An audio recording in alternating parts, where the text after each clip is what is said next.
오늘 우리가 읽은 마태복음 19장 후반부의 말씀에는 예수님께 나아온 어느 부자 청년의 이야기가 기록되어 있습니다. 많은 사람들이 예수님께 나아왔습니다. 예수님께 나와서 상담을 하거나 도움을 요청한 사람들 가운데 거절당하고 돌아간 사람은 없습니다. 예수님께서도 이 부자 청년을 사랑하시고 그에게 하나님의 말씀으로 대답을 해주셨습니다. 그러나 남아있는 것은 주님께서 아무리 진리의 말씀을 가르치시고 또 그에게 깨우침을 주시더라도 그가 그것을 받아들이지 않으면 아무 소용이 없다는 것을 다시 한번 보여주고 있습니다. 어떤 사람이 나아왔습니다. 다른 복음서에 보면 이 청년은 유대인의 관원이라고 했고 또 재물이 많은 전도 양양한 잘 나가는 그런 청년입니다. 그런데 그가 주님께 나아와서 영원한 생명에 대해서 관심을 보였습니다. 그리고 주님 앞에 나와서 묻습니다. 선한 선생님이여, 내가 무슨 선한 일을 하여야 영원한 생명을 얻겠습니까? 그렇게 질문을 했습니다. 자, 선한 선생님이라고 불렀습니다. 이 청년은 아직까지 예수 그리스도를 주님이라고 고백하진 않았습니다. 선생님 그렇게 불렀습니다. 물론 예수 그리스도는 우리의 선생이시요 그리스도시요 주가 되십니다. 그러나 이 청년의 수준은 예수님을 훌륭한 가르침을 주는 그런 선생님으로 생각하고 있습니다. 아직까지 그는 자기가 무언가를 행해야만 영원한 생명을 얻는다라는 그런 생각에 사로잡혀 있었습니다. 구약시대 사람들은 율법을 지킴으로 구원을 받았느냐? 그렇지 않습니다. 구약시대에도 하나님의 은혜로 믿음을 통해 구원을 받습니다. 다만 그 믿음이 어떻게 나타나느냐? 하나님의 말씀을 지키는 것으로 입증이 되어야 합니다. 신약시대에는 행위가 필요 없이 오로지 믿음으로 됩니다. 그러나 구약시대에는 하나님께서 내가 너희를 구원하겠다. 어떻게 하면 죄를 용서받을 수 있다. 말씀으로 가르쳐 주십니다. 그러면 그 말씀을 믿음으로 붙잡고 그 말씀을 따라 행해야 됩니다. 안식일을 지키라면 안식일 지켜야 되고 희생물을 바쳐라 하면 희생물을 바쳐야 합니다. 그래서 행위와 믿음은 별개의 것이 아닙니다. 구약시대에도 믿음과 믿음의 결과물인 행위가 있어야만 했습니다. 그런데 이 청년의 생각은 하나님의 은혜와 믿음이 배제가 되어 있고 내가 무언가를 해야만 된다. 쉽게 말하면 착한 사람 천국 가고 나쁜 일 한 사람 지옥 간다는 일반 사람들의 단순한 그런 생각을 가지고 있었습니다. 자기가 무슨 선한 일을 행해야만 구원을 받을 수 있다, 영원한 생명을 얻는다 생각하는 것은 종교적인 사고방식입니다. 종교는 두의 종교입니다. 무엇을 행하라. 그래서 고행을 행하라. 또 선한 일을 행하라. 도덕적인 수양을 하라. 자꾸 사람들에게 뭔가 행할 것을 요구합니다. 무엇을 행하여야 구원을 얻을 수 있다라고 생각합니다. 자기의 공로, 자기의 노력, 자기의 의로 구원을 받고자 하는 것입니다. 그러나 이런 종교는 사람을 구원할 수가 없습니다. 신앙은 두의 종교가 아니라 영어로 done, 이루어졌다. 예수님께서 이미 이루어 놓으신 사실을 단순히 자기 것으로 받아들이는 겁니다. 예수님께서 십자가에서 이루어 놓으신 구속, 죄들의 용서를 자기를 위한 것임으로 받아들이는 것입니다. 예수님께서 십자가에서 죽으신 것이 나의 죄를 대신해서 나를 구원하기 위해서 피 흘려 죽으시고 부활하셨다는 것을 믿을 때 구원을 받습니다. 행위를 요구하지 않습니다. 예수님께서 다 이루어 놓으셨습니다. 그 이루어 놓으신 것을 받아들이면 되는 겁니다. 그는 영원한 생명을 얻고자 하는 마음이 있었습니다. 영원한 생명에 대해서 관심이 있었습니다. 그리고 예수님이라면 영원한 생명을 얻는 길을 알고 계실 거라고 생각했던 것입니다. 그래서 예수님 앞에 나아온 것입니다. 참 이런 사람이 좀 많았으면 좋겠어요. 요즘 사람들은 영원한 생명을 준다라고 해도 별 관심이 없습니다. 죄 용서한다. 하나님께서 예수님을 통해서 죄의 삭스를 치르셨다. 이걸 가르쳐줘도 시큰둥한 반응입니다.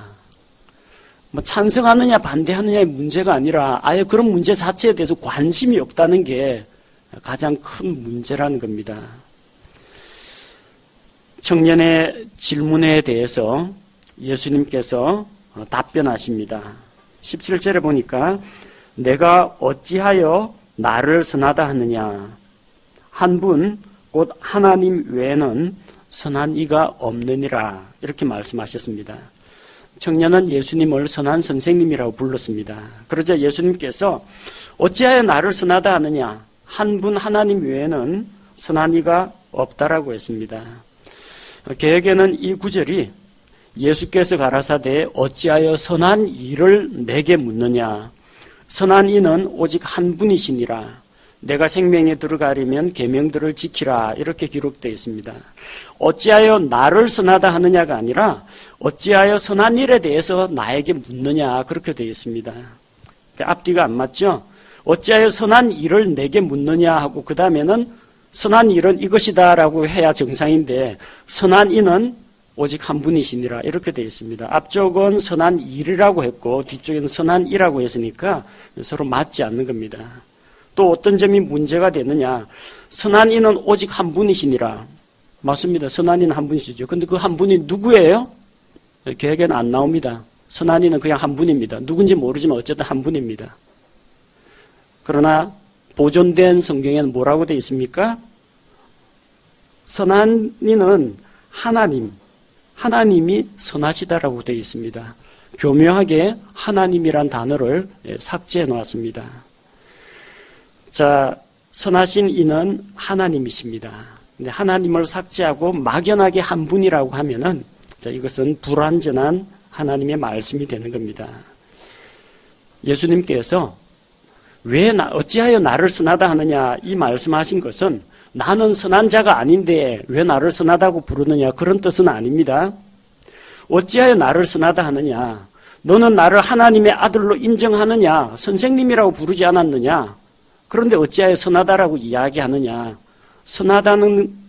선하다라는 용어를 쓸 수 있는 분은 하나님밖에 없다라는 겁니다. 내가 만약 나를 선한 선생님이라고 부른다면 먼저 내가 하나님, 곧 하나님의 아들이라는 것을 인정하라는 이야기입니다. 그러면서 주님께서 뭐라고 말씀하십니까? 내가 알고 있는 바와 같이 생명에 들어가려거든 명령들을 지키라고 했습니다.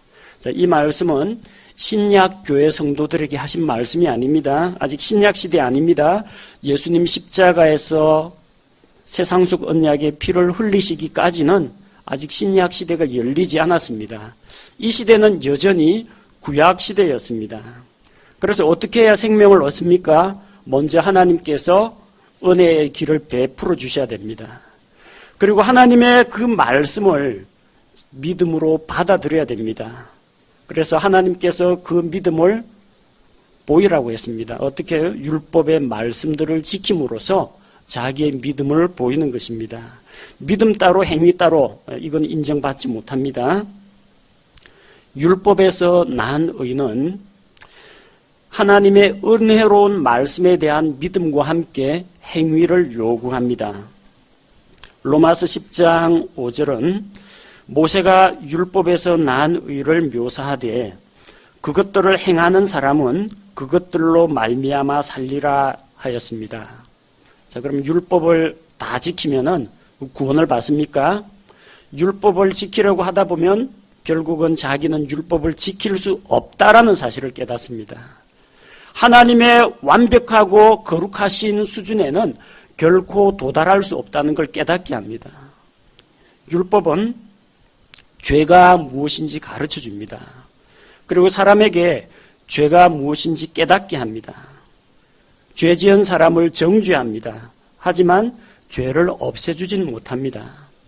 결국 하나님께서 주신 율법 앞에서 사람은 철저하게 자기가 죄인이라는 걸 깨닫습니다. 그 다음 단계가 무엇입니까? 자기의 무능함을 깨닫습니다. 나에게는 선한 구석이 없다는 것, 나의 의로는 하나님을 만족시킬 수 없다는 걸 깨닫게 하는 것이 율법의 목표입니다. 그래서 자기가 아무것도 아닌 보잘것없는 죄인이라는 것을 인정하게 되면 그 다음부터 하나님의 은혜와 긍휼을 바라게 됩니다. 그래서 하나님께서 구약 시대에도 율법의 말씀 앞에 겸손히 자기를 낮추고 죄인임을 고백하는 자들에게 구원의 손길을 베풀어 주시는 겁니다. 이 시대는 아직까지 예수님 십자가 사건 이전이기 때문에 구약의 관점으로 보셔야 됩니다.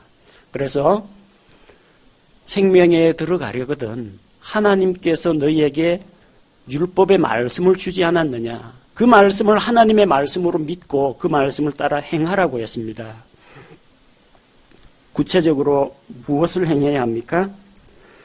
자, 18절에 청년이 다시 묻습니다. 어느 명령들을 지켜야 됩니까? 질문했습니다. 예수님께서 말씀하십니다. 살인하지 말라, 간음하지 말라, 도둑질하지 말라, 거짓 증언하지 말라, 내 부모를 공경하라, 내 이웃을 자신과 같이 사랑하라. 이런 말씀들을 쭉 일러주셨습니다. 청년이 답변을 합니다. 이 청년은 유대인의 청년이고 또한 유대인의 관원입니다. 자, 그걸로 미루어 보아 어려서부터 율법의 말씀으로 양육을 받았고 아마 엄격한 가정에서 율법을 지키는 그런 훈련을 해왔을 겁니다. 그 청년이 예수님 앞에 자신 있게 말하기를 지금 방금 말씀하신 이 모든 것은 내가 어려서부터 다 지켰습니다. 아직도 내게 부족한 것이 무엇입니까? 그렇게 여쭈어보았습니다. 자, 예수님께서 앞서 하신 말씀은 출애굽기 신명기에 나오는 말씀입니다. 근데 한 가지 빠진 게 있죠. 뭐가 빠졌어요? 십계명 가운데 내 이웃의 소유를 탐내지 말라. 이거는 보기에 안 들어가 있습니다. 그리고 청년은 다 지켰다라고 하는데 한 가지 빠진 게 있어요. 소유물에 대한 탐욕을 버리지 못했다는 겁니다. 골로새서 3장 5절에 탐욕은 우상숭배라고 했습니다. 하나님보다도 재물을 더 사랑하는 것은 우상숭배입니다. 이 청년에게 지금 가장 걸림돌이 되는 것은 뭐냐 하면은 많은 재산입니다. 재산 자체가 걸림돌이 된다기보다도 그 재물에 대한 집착, 소유욕, 탐욕이 지금 문제가 되는 겁니다. 그래서 그걸 간단하게 딱 해결할 수 있는 방법을 주님께서 제시를 하셨습니다. 21절에서 내가 완전하게 되려거든. 이 완전하게 된다는 것이 그가 죄가 하나도 없는 완벽한 사람이 된다 그런 의미가 아닙니다. 내가 지금 부족한 것이 무엇입니까? 재물에 대한 탐욕. 그러니까 그 부족한 거, 탐욕의 문제를 해결하려면 그게 완전하게 되는 겁니다. 한 가지 빠진 것이 있다. 너는 소유물에 대한 탐심을 버리지 못했다. 그걸 해결해야 한다는 겁니다. 해결하는 방법은 내려놓고 비우면 됩니다. 내 소유를 팔아 가난한 사람들에게 나누어주라고 했습니다. 그리하면 하늘에서 내게 보화가 있을 것이라고 했습니다. 내 소유를 팔아 가난한 사람들에게 주라. 지금 이 청년은 재물에 대한 욕심을 버리지를 못했습니다. 그래서 재물에 대한 욕심을 버리는 겁니다. 어떻게 하면 버릴 수가 있습니까? 자, 그 재물을 자기 것으로 움켜쥐려고 하지 말고 팔아서 다른 사람들에게 나눠주라고 한 것입니다. 그렇게 할 때 하늘에서 너에게 보화가 있다고 주님이 말씀하셨습니다. 이것은 산상설교에도 기록되어 있습니다.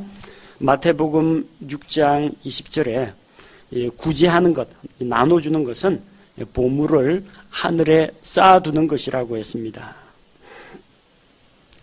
그리고 자선사업을 하면 구원받습니까? 자기 재산 팔아가지고 다른 사람들 나눠주면 그걸로 구원받느냐? 그게 끝이 아니죠. 뭐가 나와 있어요? 그리고 와서 나를 따르라. 주님을 따라야 합니다. 예수님께서 제안하신 것입니다. 너는 지금 영원한 생명에 대해서 갈증을 느끼고 있지만 그걸 가로막고 있는 것이 있다. 재물에 대한 탐욕이라는 겁니다. 그래서 그 재물을 팔아서 가난한 자들에게 나눠주고 그 다음 주님을 따르라고 했습니다. 이 부자 청년이 걱정했습니다. 재산이 많아도 걱정입니다. 많은 소유를 가졌으므로 그 말씀을 듣고 근심함이 갔다고 했습니다. 버리고 내려놓는 것이 필요합니다. 영원한 생명에 나아가고자 하는 자, 주님을 따라가고자 하는 자, 가진 것을 내려놓고 버리는 과정이 필요합니다. 예수님께서는 이 청년을 사랑하셨고 사랑해서 이런 상담을 해주셨는데 그는 그것 때문에 근심을 했습니다. 왜 걱정을 했겠어요? 툴툴 털어버리고 나눠주면은 괜찮은데 놓지를 못하는 겁니다. 집착입니다. 과거부터 자기가 가지고 있던 그것을 내려놓자니 너무 아까웠기 때문입니다. 이 탐욕의 문제가 해결되지 않은 채로 주님을 떠나고 말았습니다. 이걸 보면 그가 왜 영원한 생명에 관심을 보였는지 그 이유를 알 수가 있습니다. 재물이 많습니다. 근데 이 청년이 지금은 젊지만 나이가 들어갈 거 아닙니까? 이거 죽을 때까지 다 써도 써보지도 못하고 죽고 나면은 이거 자기가 가져가는 거 아니니까 다 남겨놓고 갈 거 아닙니까? 아, 인생이 참 짧다. 내가 오래오래 살 수만 있다면, 영원히 살 수만 있다면 이 재산을 더 불릴 수가 있을 것이고 마음껏 누리면서 살 수 있을 것인데 청년의 문제는 여기에 있었습니다. 정말로 죄와 불법을 버리고 영원한 생명을 얻고자 하는데 관심이 있었던 게 아니라 그의 근본적인 문제는 재물에 대한 욕심 때문에 일어난 것입니다. 재물에 대한 욕심 때문에 이 재물을 영원토록 안 놓고 굳게 붙잡고 좀 살아갈 방법이 없을까? 어떻게 하면 영원한 생명을 얻을 수 있을까? 그런 갈등이 생겼던 겁니다. 그래서 이런 사람 만나면요, 아, 영생은 무엇이다 이걸 가르쳐 줘야 되는 게 아니라 그의 근본적인 필요가 있습니다. 겉으로 드러난 필요는 그 사람이 영적인 것을 추구하는 참 건실한 청년으로 보일지 모르지만 밑바탕에 깔린 욕심은 뭡니까? 재물에 대한 탐욕입니다. 요게 먼저 깨져야만 그 다음 단계로 나아갈 수 있다는 겁니다. 상담을 하다 보면 이런 경우를 종종 만납니다. 막 만나가지고 자기 이야기를 하는데 꼭 어떤 영적인 필요가 있는 것 같은데 알고 보니 이 저변에 깔려 있는 것이 개인적인 욕심이나 야망이 깔려 있는 경우가 많습니다.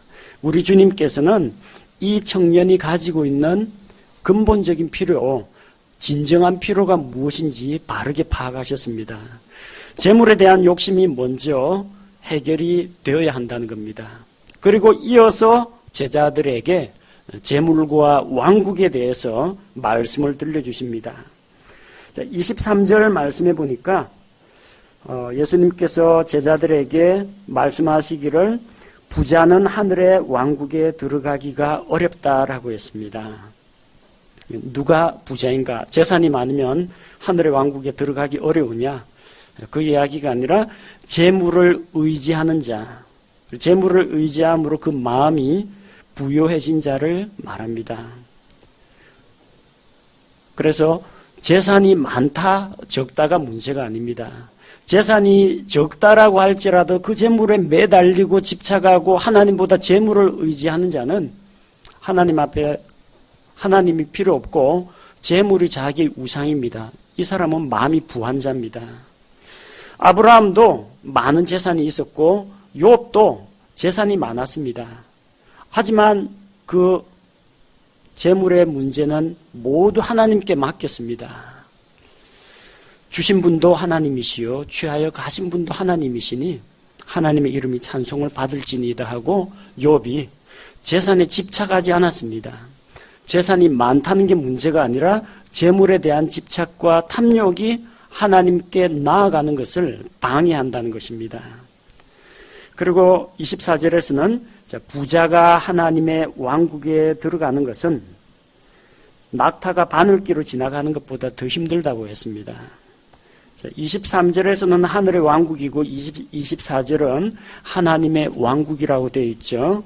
하늘의 왕국은 하늘의 통치가 이 땅에 임하는, 이 땅에 세워지는 물리적이고 가시적인 왕국입니다. 하나님의 왕국은 하나님의 통치권 하에 있는 모든 세계가 하나님의 왕국입니다.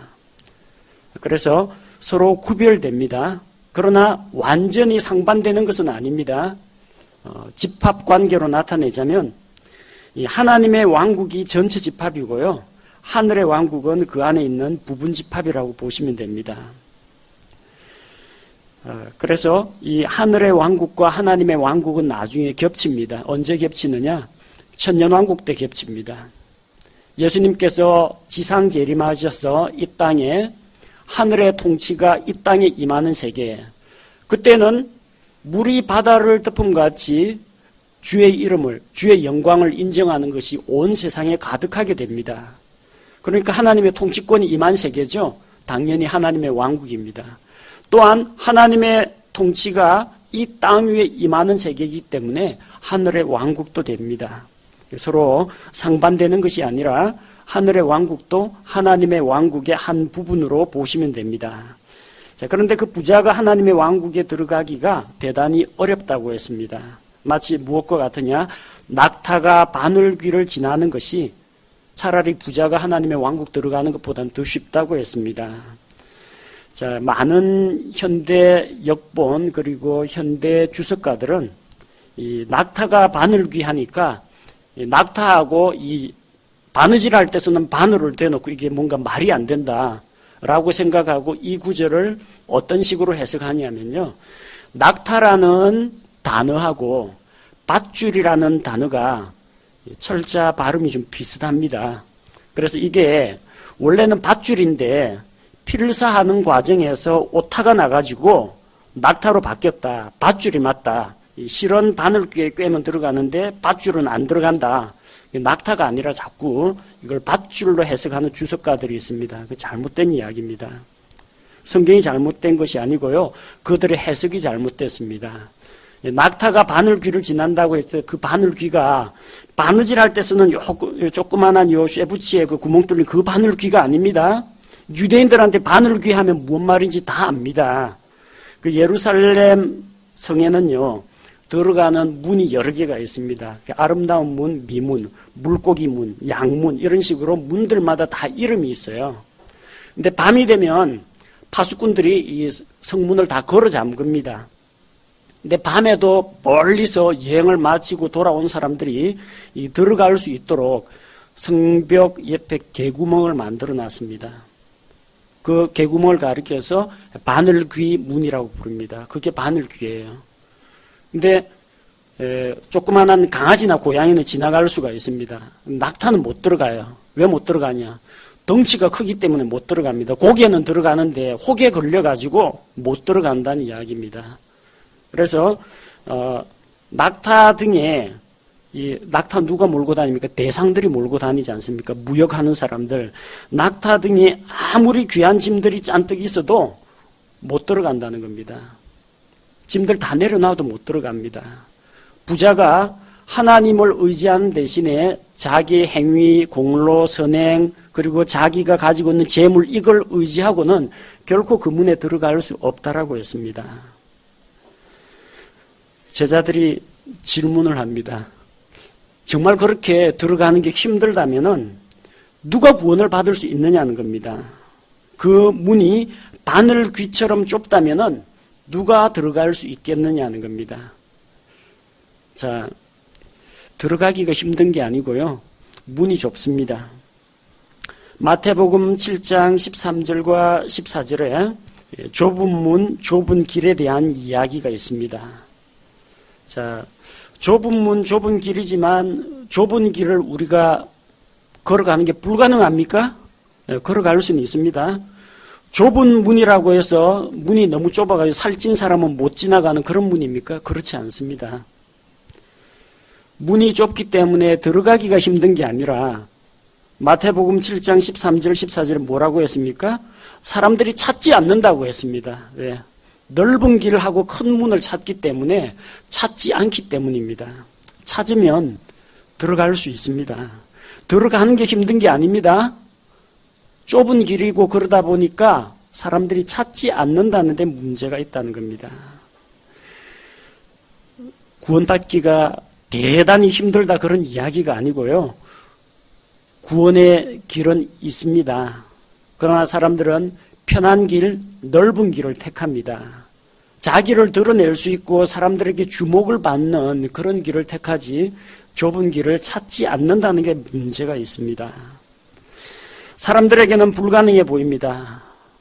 어떻게 재물에 대한 욕심을 내려놓을 수가 있습니까? 우리는 저마다 자기 자신을 위해서나 가족을 위해서나 혹은 자기 직장을 위해서나 어떤 욕심이나 의지 이런 것들을 다 가지고 있지 않습니까? 그거 다 내려놓을 수가 있겠습니까? 사람에게서 탐욕이라는 것을 완벽하게 제거하는 것이 스스로의 어떤 노력이나 각성이나 결심으로 될 수 있느냐? 사람에게는 불가능합니다. 그러나 하나님께는 가능하다는 겁니다. 하나님께서는 사람들이 탐욕을 내려놓도록 하실 수가 있습니다. 그가 주님의 말씀에 순종하기로 결심을 하면 가능합니다. 주님을 의지하도록 변화시킬 수가 있습니다. 우리의 마음을 주님께 내어드리면 가능합니다.